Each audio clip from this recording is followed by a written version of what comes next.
Fireside Chats Without the Fires, Season 2, Episode 15. If you're seeing this on video, this is Pastel Shirt Friday, as one of our guests is wearing pastel colors, and two of our guests, including yours truly and our guest, are wearing plaid shirts of pastel-like colors. Why is that important? It's important because what we're talking about is experiences, and we're experiencing pastel, and pastels are colors that I think should make us happy. I'm happy on Friday, and if I know what co-host extraordinaire Paul Catherall is feeling, I would say what he's feeling is an emotion that starts with a B, but I'll let him share it. Paul, you are feeling today what? Neil, I'm buzzing. I am buzzing. This is amazing, honestly. Amazing. We did it. We found a way to involve the concept of pastel shirts in the intro. We checked another box in podcast craziness. It is a great session today because we are going to talk about experiences. And you're going to say, well, what do you mean you're talking about experiences? It's all you guys talk about. You're talking about customer experiences. Well, you're right. But we're going to experience the experiences because our guest today, Bob Azman, has written a chapter in the Customer Experience 3 book. And the title of that chapter in that book is Experience Your Customers' Experiences! Exclamation point! Please! Exclamation point. And it's a great chapter. We're gonna get to ask him some questions and talk about what the experiences really means. Bob, welcome to the program. Thank you for joining us.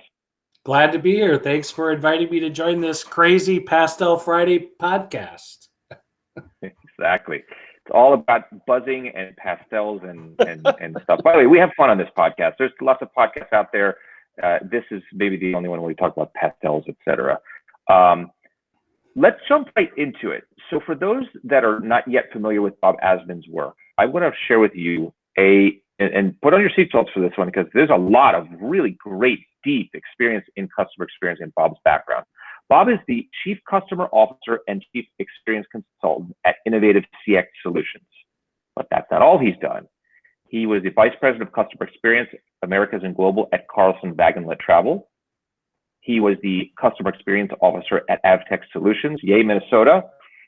He was the Senior Vice President of Customer Experience at Thomson Reuters, and there's a long, long, long list of other things that he's done that are just really sensational, strong experiences in the customer experience field. In addition to those things, Bob is a Senior Lecturer of Supply Chain and Operations Management at the Carlson School of Management at the University of Minnesota. He is a Senior Lecturer in the Executive Education Program at Rutgers Business School in New Jersey. And he's the Emeritus Board Chairperson and member of the Board of Directors of the venerable Customer Experience Professional Association, also known as CXPA. So when we're talking about someone that is really well-versed in CX, that does CX, that has worked in CX, that teaches and educates in CX, that lives and spends his free time outside of his work life in CX, he's doing it. This is the example of someone that is walking the walk and talking the talk. Bob, I think that's fair, right? You are walking and talking CX talk. Absolutely.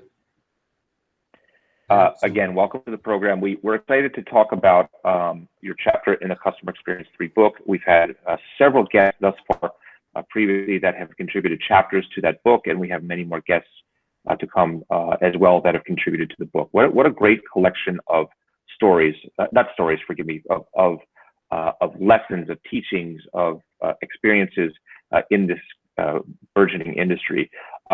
What I love about your book is that, first of all, you tell some great stories. There are some really concrete, specific lessons, and there's some great things that people can take away. So again, the chapter is called Experience Your Customers' Experiences, Please, and those are with exclamation points. I'm going to read a quote from the chapter. Let me just open it up. I really like this. I'm going to read just a couple short quotes that I highlighted. Understand your customers' experiences. Well, understand what your customers' experiences are when buying your products and services. By the way, that sounds very simple, right? But that is the point of what Bob wants us to take away from this. We need to understand what the heck is going on when our customers are buying our products or services.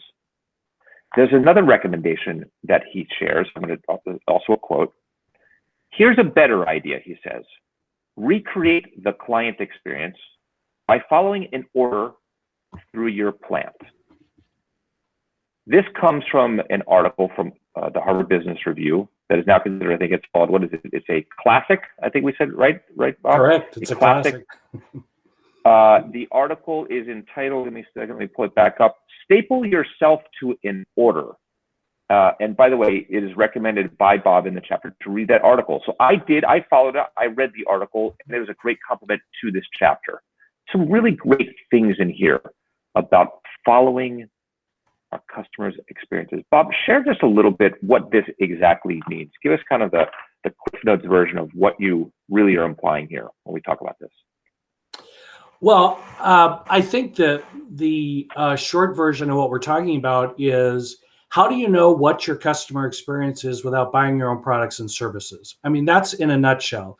We're all consumers, and something happens, Neil, when we walk in the front doors of our organizations in the good old days when we could walk in the front doors of our organizations, and we suddenly forget that we're consumers, and we start making policies and practices and developing new products and implementing contact center procedures that don't match what we would want as a consumer. And so the nutshell of this chapter is to say the best way to understand your customer is to try to do business with yourself, your own organization's products and services.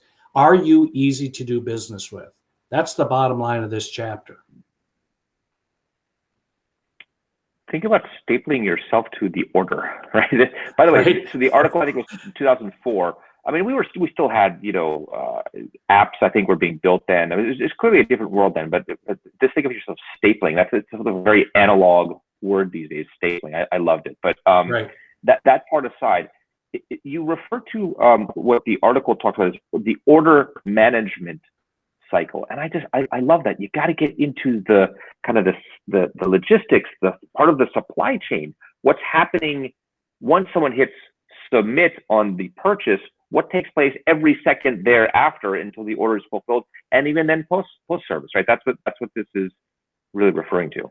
Right. I mean, it's intended to be a closed loop system. Now, you mentioned the classic publication of that article. The original Staple Yourself to an Order was published in 1992.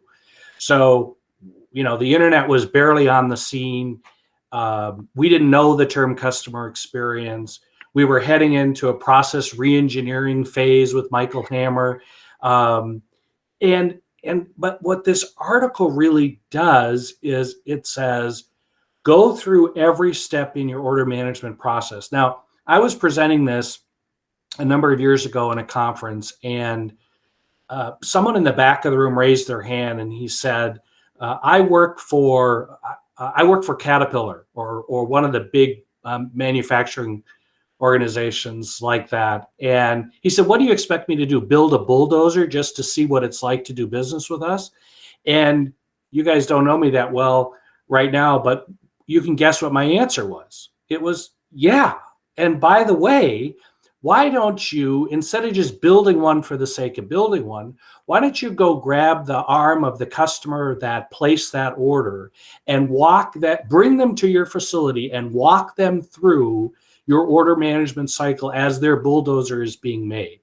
Well, you would have thought I blasphemed, because the customer could see all the things that we do. Right. Well, what are you hiding from the customer? And I'm not being specific to Caterpillar now, I'm just saying in general. Well, why are you concerned about a customer seeing how you produce a product? I mean, that's a whole different subject, right? If that's a concern of yours. So this kind of marries not only having your leadership teams walk through every step of the order management process, but why don't you get your customers involved in it too, to see how their products and services are being made? And one quick addition to that, I know what the audience is going to start thinking right away. Well, I'm B2C, I can't do that. I make too many products, I have too many customers. Or I'm B2B, that won't work for me. Baloney. This B2B and B2C is just, it doesn't matter to me. You can make this work. I love that. You're right. That's a section of the chapter that I just loved, and it made me think like, wait, you mean I should do this in my own company? I should sit in the shoes of my clients and understand what the heck it's like for them. But you mean I actually invest in this? Like, but they're not going to buy it. They're not going to pay for it, or maybe they will pay for it. Maybe I should build a bulldozer. And you're right. Yeah, go build a damn bulldozer Right. and see what it's like. I love it. By the way, you didn't blaspheme yourself. I love that I never heard blaspheme used as a verb. I blasphemous. It's never used as a verb before. So I have learned something in this. I made a note here. Blaspheme can be used as a verb.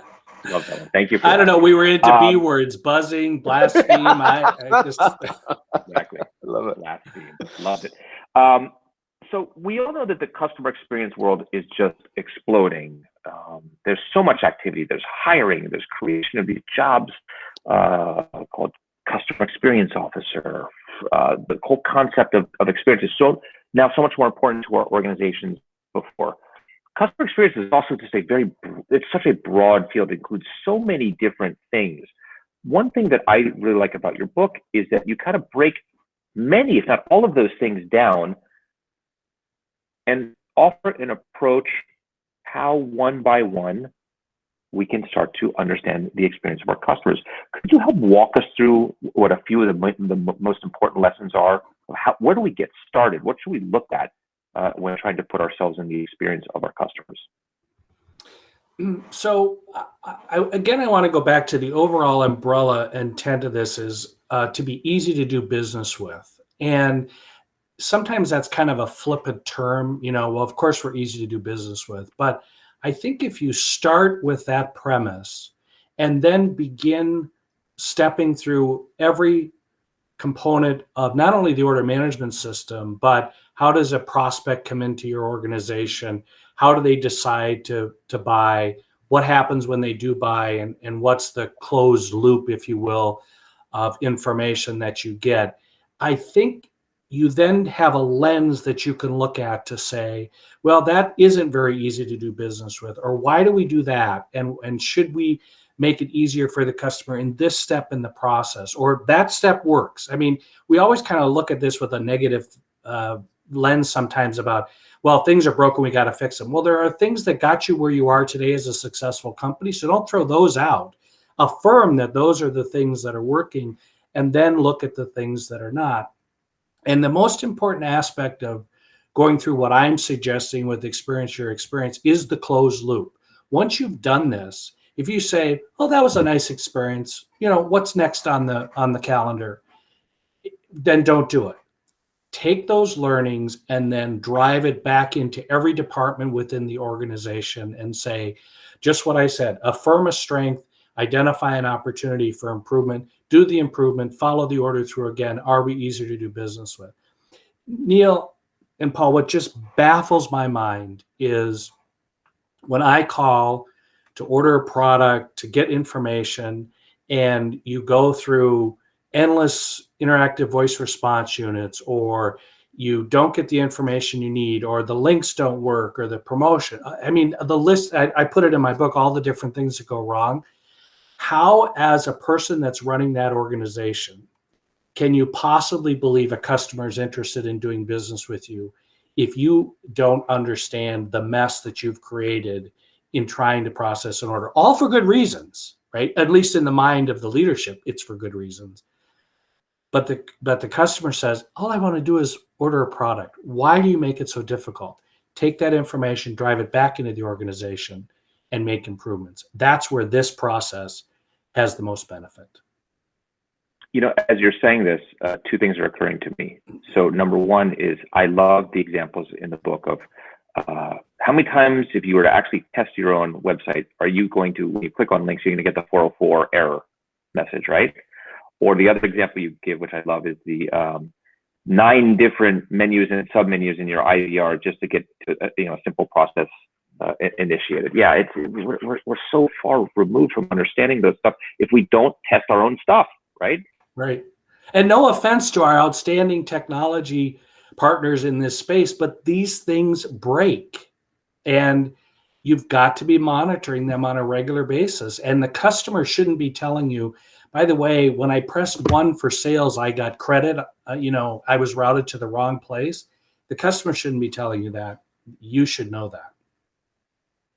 So the other thing I was going to mention to you that you made me think of, and I did it subconsciously, but now I think it's because I read your book, is, long story short, my company is putting a chat bot on a certain website, and I told the person who's in charge of it, make sure that you test the heck out of it, both on a mobile phone as well as on a computer, because the experience will be different. The last thing you want to have is a chat bot blocking the text or appearing every 10 seconds and being a pain in the tush visually, and just the user experience to be bad, and to block the overall intent, which is to try to get to a certain place. You've got to test those things. And I learned that because I read your book, your chapter, rather. Like it embedded into my head, and I gave that instruction. You've got to make sure that the experience is absolutely correct. And you're right. I've learned something. Well, that's good, because one of my favorite things to do in my pastime is stump the chatbot. And that's a great way to test it, is be on the chat yourself and try to stump it and try to make sure it understands what to do. And I know this is all about AI and learning, and that's a whole different subject, but if you're going to do a chatbot, you better be ready. Sure.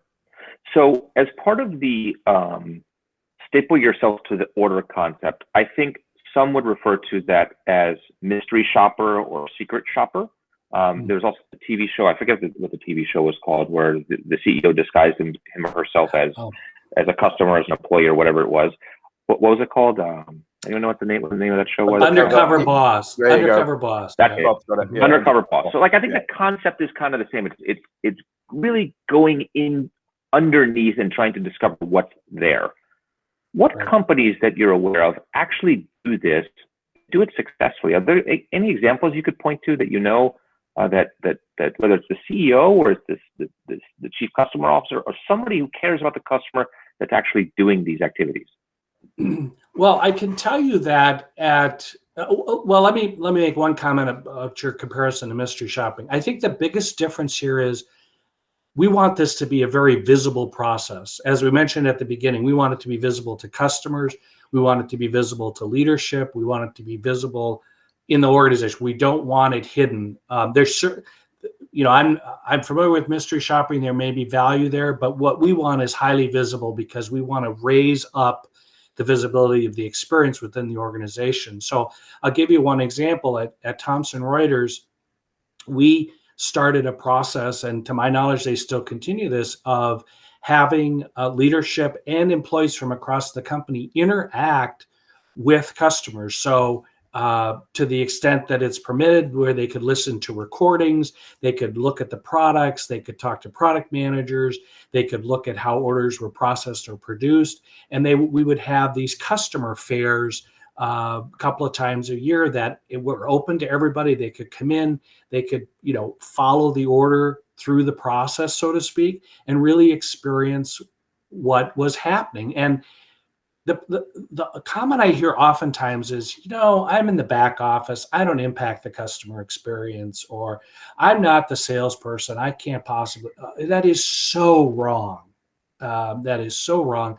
And they're saying it with the best of intentions, but the reality is that we need to bring people across the organization forward. I'll give you one other quick example besides Thomson Reuters. I consulted with a large fitness equipment manufacturer, and they were working on a way to really link the health decision of the customer with the customer experience. And they were really struggling with this. And they did the same thing. They took marketing and sales and customer management and operations and finance, and they walked the orders through. They listened to calls. They looked at how they were selling the products and services, and it just completely changed the way they approached the process of experience for the customer. Sure. So, and I'm certainly one of the people I'm going to just describe here. I think that our audience likes, and I think many colleagues in our industry they like takeaways. They're like a top 5. They're like, if you do this, then you get that. They want to hold on to something concrete. Is there a specific thing or things that if you do this, you will get that? So if you put yourself truly in the shoes of the customer and truly understand the experience, if you truly staple yourself to the order, if you experience your customer's experiences, exclamation point, please, exclamation point, what comes after that? So great question, man. And for the analytics in the audience, I probably don't have a specific measurement for you to say you're going to increase customer retention by 10%. But what I can tell you is that in every case where I've done this in companies or with consulting with companies, there have been at least 5 major takeaways that are process improvements that have significantly improved the experience. And I think what's important to remember here too is that, and by the way, then the other problem is you don't want to boil the ocean, right? You don't want to try to tackle all 5 at the same time. You want to say, wait a minute, these are 5 big ones. Let's go after 1 or 2. Let's get some wins. Let's get some momentum behind us.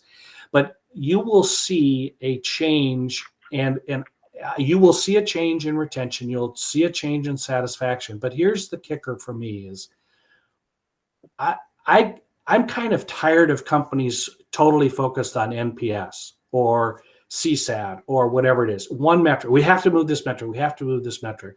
Or when you see improvement, somebody will say, well, it was because we did it. It was because the customer experience team did it. No, it's because you took those 5 things you learned from walking through the process. You made improvements across each department and function within your organization, and collectively, you produced better experiences, better satisfaction, better NPS, however you measure over the time frame. So I've seen it in reality. It's hard for me to give you a metric, but I've seen that it always produces at least 5 major things that you need to look at. No, that's perfect. I really like that. Thank you. And also, I love the expression, don't boil the ocean. But it's so true in what we do. We try to boil the ocean. We expect that we can boil the ocean, and you can't do that. It doesn't work as much as we want to, and as much pressure as we get both from customers and from management. It just doesn't work. This is a marathon, not a sprint, as they say. Right. But you do need those quick wins. That's what I talk to companies a lot about is don't spend a year trying to improve something. Go after something, get an 80% solution, and demonstrate back to the organization, hey, this worked, and this is what happened. And you're going to get that momentum and that win behind you. Then you can tackle a lot more faster once you get that win. Thank you. So I'm going to change gears here. For those that may not know, Bob also has a CX podcast, and it's a really nice one. He's had some really great guests that span the range of industry, customer, company type, hierarchy level in an organization. His podcast is called All Things Considered CX, and it's part of the CX of M radio series. And I listened recently to one of the sessions, and there's actually 2 recent guests that really caught my attention among the really great guests that you had. There was a guest from the Minneapolis-St. Paul International Airport who occupies a customer experience role. And there was another guest from a public library that is the Chief Customer Experience Officer.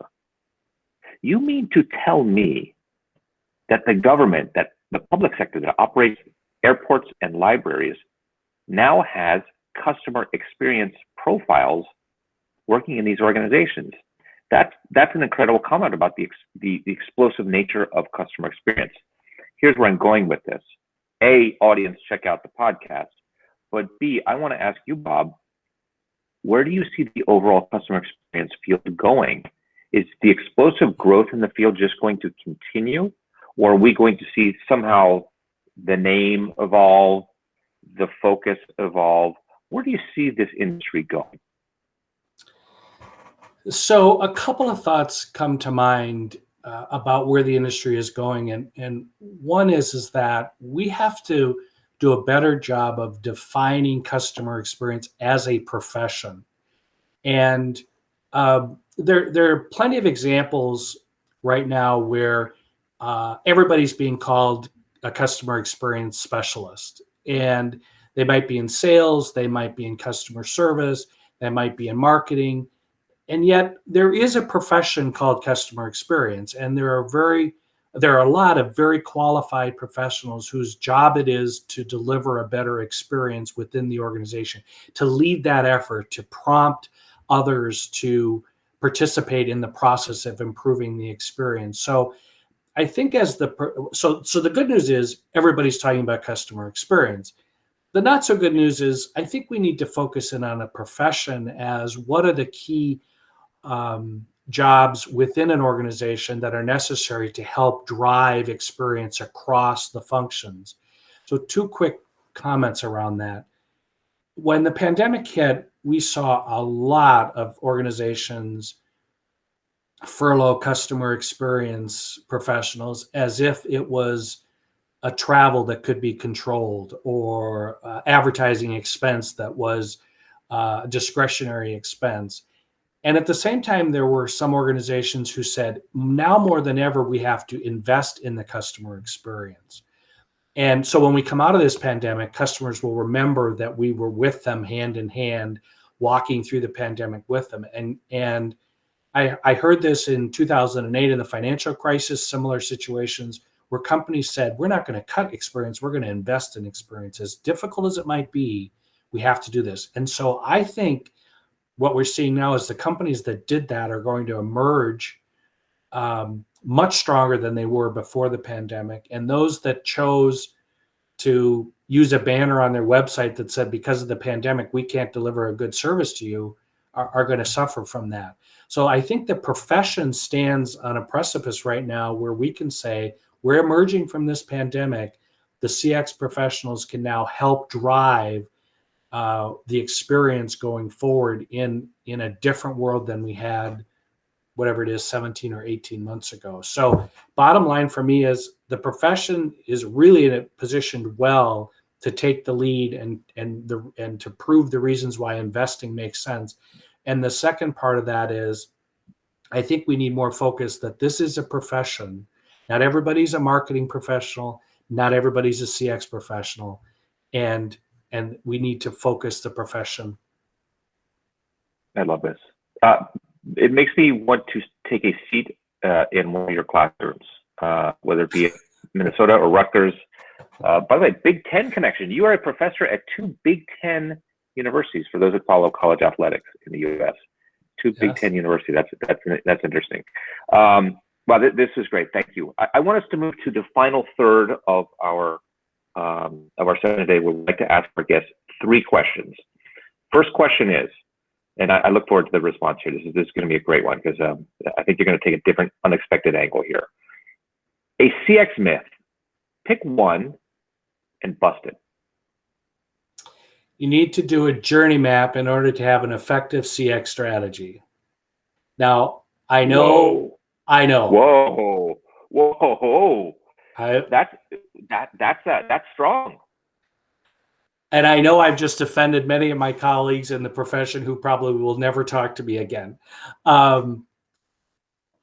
Here's the dilemma that I see. I can't tell you the number of times I've gotten a phone call and said, we need to do a journey map. Can you help us? Okay, why do you want to do the journey map? Because I read this article that said we need to do a journey map in order to have an effective CX strategy. I said, that's not a reason. And I'm not criticizing journey maps. Don't misunderstand me. Journey maps are very effective. They're an effective tool. But if you don't have context, if you don't have it in a framework of what you're trying to accomplish, then just doing a journey map for the sake of doing a journey map is a useless exercise that's going to waste a lot of time and a lot of money for your organization. And what you'll end up with is a lot of information, a lot of data. And if you don't do anything with it, then why did you do it in the first place? So when I hear that statement about I have to do a journey map, let's put it in context. Why do you want to do this? What are you trying to accomplish? An ancillary comment that I've heard quite often is I'll get a call from a CEO and it says, he or she says to me, we need to improve our customer experience. So would you come in and fix our customer service? And my answer is no. And then, what do you mean? I said, fixing your customer service is not going to fix your customer experience. It's about end to end. You have to look at every component of the experience in order to improve it. And just fixing customer service, while it may have problems, is not going to drive improvements in experience. So for me, this reactionary kind of trend to say we got to do a journey map, maybe a journey map is the thing to do, but maybe a touch point analysis, maybe a service blueprint, maybe just sitting down and drawing some boxes on a piece of paper that says step 1 in our process to step 10 in our process is all you need to do, depending on where your organization is at. So busting the myth of journey maps is put in the context of saying, if it's not part of an overall strategy that you're trying to establish and the why behind it, then you shouldn't do them. Enjoy it. And by the way, that applies to so many other things in what we do, right? Doing it, just do it doesn't make sense. You understand why you're doing it, where it fits into the overall vision. Well done. I like that. Yep. Next question. So the second part of the final third would be a quote. It could be a CX quote or a business quote or series of quotes that resonate with you. Something that you'd like to share with the audience that's important for you. So I have 2 quotes that I use quite frequently. The first is from a movie called Burnt, Burnt. It's about a chef in a Michelin star restaurant. And I won't give up much of it away, but the quote in there by Bradley Cooper is, "We do what we do and we do it together." And whether I'm leading 4,000 agents in an organization or working with a client, I think that's really important in the experience is we do what we do and we do it together, because let's get over this hump about, who owns the customer and marketing did that or sales did this, the silo mentality, all that kind of stuff that's in organizations these days. And let's just say, let's do this together and win. And the second is an Alan Turing quote, which I probably won't get right, but it's the people you least imagine that do the things no one can imagine. And so when I go in to consult, when I go in to look at organizations, I look for the people that are grinding out the work every single day on the front line and trying to make things work for the customer. And those are the people that usually come up with the greatest ideas to improve the customer experience than anybody that I've talked to in an organization. I love that one. Sometimes it's the ones that have the lowest title, the ones that are doing the hard work, lower profile, but they're the ones that know the most, right? Exactly. Got it. Let's go to the final third of the final third here. CX hero. This is going to be interesting. I'm curious to know who a CX hero would be for you. So you mentioned my podcast. So I'm going to mention an individual by the name of Glenn Brown. So on an earlier podcast, I interviewed Rick King, who's chairman of the Metropolitan Airports Commission at Minneapolis-St. Paul International Airport, an airport where I spend a fair amount of time during normal travel periods. And he and the MAC team are really leading the customer experience. Well, in the process of talking with him, he connected me with Glenn Brown, who is a customer experience specialist at Minneapolis-St. Paul Airport. He assists passengers. And I spent half an hour talking with Glenn and getting his philosophy on customer experience, talking about being on the front line, helping passengers who may be disabled or needing to make connections. And and his philosophy on customer experience, he could write a book. And I told him he should write a book. But basically he said, you know what, Bob, I live by the golden rule, and that's how I deliver experiences, by the golden rule. Treat others as you would want to be treated. And he said, add a little humor and then know when to talk and know when to be quiet. And I said, Glenn, those are just fantastic recipes for success in customer experience. So he is my hero, my CX hero. It's just dawning on me that the podcast that I had alluded to earlier was Glenn Brown. Yes, if you there were two with the Metropolitan Airports Commission, but Glenn would be the most recent one, and Glenn's just phenomenal. Single father raising I think 7 children. The story is just very inspiring, and above all of that, he knows how to deliver a great experience. Yeah, that was a great episode of your podcast. Really enjoyed it. Well, we are wrapping up this session with Bob Azman. I've really enjoyed it. Paul, I now understand why you're buzzing. I get it. Amazing, right? Amazing. Bob, if it's all right, I do have a couple of questions for you, if that's okay. Of course. So my first question kind of relates to experience I've had when I've walked into companies. And a lot of the companies, so I've probably had a little bit of a different path compared to Neil. I've come from a sales background and I've moved into customer experience. So companies that I've worked for in the past, they make a big song and dance about having a mystery caller process. But in reality, all that mystery caller process is once a month, they'll call up with some fixed scenarios and walk that through with the agents and don't necessarily do anything with the information, right? I think what you're saying is, yes, by all means, have a mystery caller process, but that's not the be-all and end-all. You need to add in additional layers and certainly do something with your findings, right, or your outputs. Have I understood that correctly? I would say, again, here we go. Now I'm gonna offend a whole more another group of my colleagues. I'll be cast aside from the profession once this podcast airs. But the mystery shopper, I ran large customer service organizations for many years, and I was always asked to do mystery shopping, and I didn't do it. And the reason I didn't do it is because it puts the agent has a feeling like you're checking in on them, or what's the word I'm looking for? Somebody's looking over their shoulder.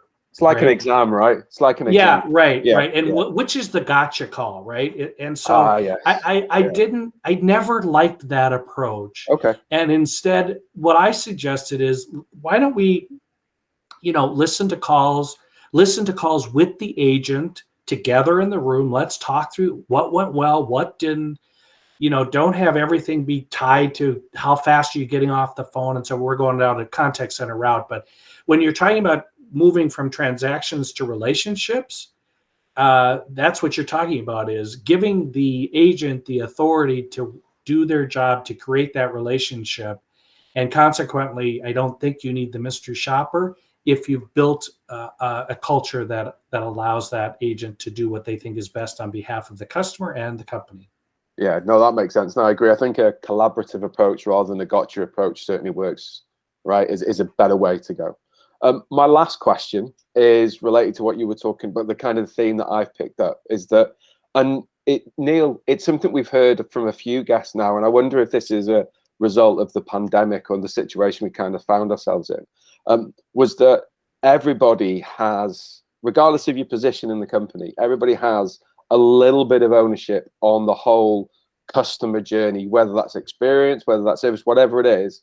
Everybody somewhere owns a little bit of that journey. Is that right? Absolutely. We were talking with friends last night. Do you remember that Greek wedding movie that they had out? And My Big Fat Greek Wedding, was that? Yeah, and the father walked around and with Windex would cure everything, and then every word he would say, well, that comes from the Greek word, and he would fill in the blank. Right? Well, this is a little bit like that, right? It kind of relates to it because everybody has a piece of this. So I sometimes play a game when I'm meeting with organizations and people, and they'd say, I don't touch the experience. Okay, what do you do? Well, I produce the bills. Oh, okay. Or I produce an accounting statement. What happens if the accounting statement is wrong? Well, that causes a ripple effect. And you could get right back to how it impacts the customer. And so, yes, everybody plays a part in this. And I don't think we do a good enough job as organizations of helping that out. We do posters and programs and all this about CX, but I had a CEO one time said, effective tomorrow, we will be customer focused. And that was it. That was the entire extent of the memo. And people walked around the organization going, well, so what do we do, right? Yeah. We got to focus on behaviors and what are we going to do differently? And once we focus on behaviors, that'll create a culture that will drive experiences for everybody in the organization. Perfect. Bob, you've been an absolute pleasure. I've learned so much in just under an hour. It's been a privilege to hear you speak, my friend. Honestly, thank you so much. It's been a lot of fun. Yeah, this was great. Really appreciate it. Again, I would recommend this to the audience. Certainly buy the book. Certainly read this chapter. Audience, experience your customers' experiences! Exclamation point, please! Exclamation point. Do it. And there are lessons in here how to do that! Exclamation point. Don't wait. I mean, butcher it. I can't believe I'm about to butcher it. Don't blaspheme the customer experience. Your customers' orders. The exclamation points made it past the editors. I'm not sure the blaspheme would have made it past there, but yeah. I'm not sure the blaspheme or our pastel shirts today, but you know what? Right. We had fun doing this. We had some good banter here and definitely some learnings. Bob, you're a wonderful guest. We hope to have you back at some point. We're going to be following you, following the things you write. We want to hear more, hopefully, about your classes. We'd like to have you back on a panel at some point or some other session. We'll have to figure out what that would be, but you've been a wonderful guest and so appreciate your willingness to discuss all things customer experience. And like I said, we'll be cheering you on, rooting for you. Thank you so much for joining us today. Thank you very much. Appreciate it. Super. So this is Fireside Chats Without the Fires. Audience, as we like to do, please rate and review our podcasts. We want feedback. If you love us, give us a 5-star rating. If you don't love us, give us an appropriate rating, but give us a reason why. We want to know why. We want to staple ourselves to your order so we know what your experience is. We want to know if we are blaspheming your experience, and hopefully we're not, but we want to know how to fix that. We want to be part of a fix. We want to give you good content and create an interesting path for you to continue to learn and participate in the CX world that we all live in and need to learn more and more from. Thank you so much, audience. Again, this was season 2, episode 15. Thank you for tuning in. We will have additional authors in the Customer Experience 3 book coming up. Continue to follow us. Thank you for your listenership and for being a part of our journey. Happy week, everyone.